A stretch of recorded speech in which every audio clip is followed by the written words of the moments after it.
Ration দুর্নীতি মামলায় কলকাতা সহ 7 জায়গায় তল্লাশি ইডির।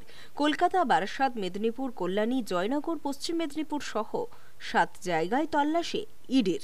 কল্যাণীতে এক ফুড ইন্সপেক্টরের বাড়িতে তল্লাশি। পাশাপাশি পশ্চিম মেদিনীপুর জেলার বেলদা থানার অন্তর্গত ধনেশ্বরপুরে স্বদেশকান্তি বেরার বাড়িতে এলো কেন্দ্রীয় তদন্তকারী সংস্থা।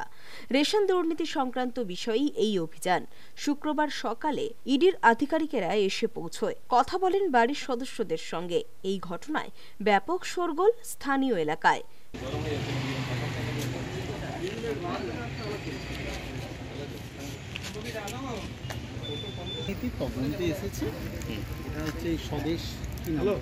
স্বদেশকান্তি বেরা জানা একটু আগে বাজার ক্রস করতে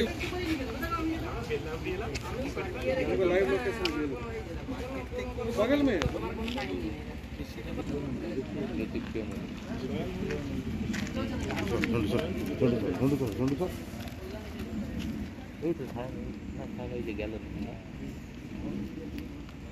ব্যুরো রিপোর্ট, খবর BCBS।